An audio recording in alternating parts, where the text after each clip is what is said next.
Welcome to Real Authority. Today I'm talking about Shelter, Jason Statham's brand new movie. That was my best attempt at a Jason Statham impression.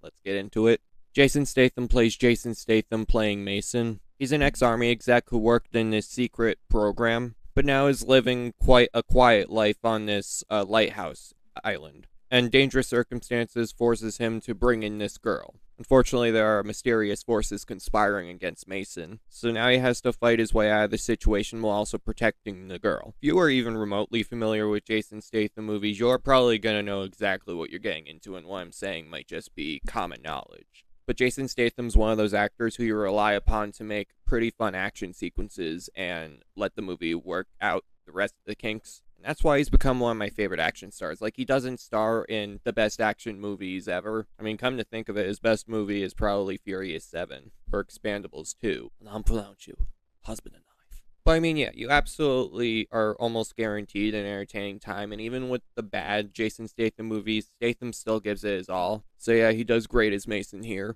Bondi Ray Brathnach also did surprisingly well. Like, it's a Jason Statham action vehicle, so you're not really looking for top-tier acting, but I do feel she provides a great counterbalance to Jason Statham's self-seriousness. Because he's Jason Statham. We love him for it. But yeah, she really sells her character in a pretty great way, and I have to mention her. Rick Roman is a guy who, well, I mean, he's directed some good films. Then again, he directed Greenland 2 earlier this month.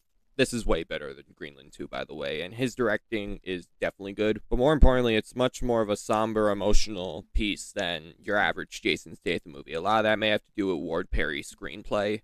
Like, it's not trying to excel or try to win the Academy, but I do feel its emotion definitely lands. A lot better than last year's Jason Statham Action or Working Man, in which my main complaint was how it tried to be silly when dealing with serious subject matter that doesn't really warrant it being silly. There's no shred of silliness here, and it's just better for it. You can absolutely have fun with the action because the action's really good in here, but I do feel like you need to have a consistent tone in order to allow the action to work. So the action really is the main reason to be here, but I was surprised at how emotionally resonant it was. It's not trying to be the next masterpiece or anything, but I can always appreciate when a movie tries to be more than the sum of its parts. In 1 hour and 47 minutes, maybe it does drag a bit, and I'm going to get to that in the negatives, because it is a Jason Statham movie with some of the most common flaws in the films and all.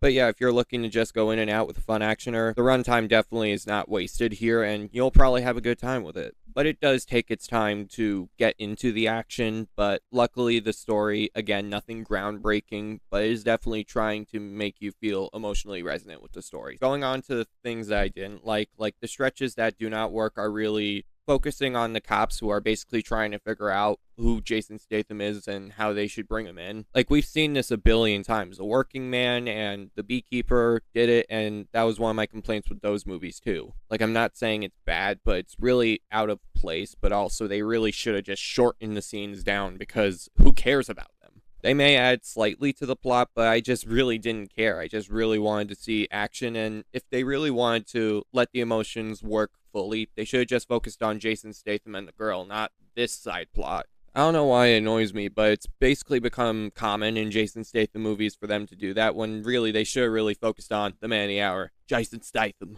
And with it taking its time to get going, I do feel like there are some moments where it does feel like it's slowing down to the point where you could probably easily tune out and still miss nothing. Like, I'm not saying I wanted to do that. I still felt like I got the whole deal, but have you ever gotten that sensation where you, like, tuned out because you felt so comfortable with understanding the movie that you're like, if something happens, I'll re-engage, but where's the something? I'm not saying that's an issue, but it really does feel like the last act does a lot of the heavy lifting in order for me to say, yeah, I had fun with it. Because, yeah, the last act was actually really fun.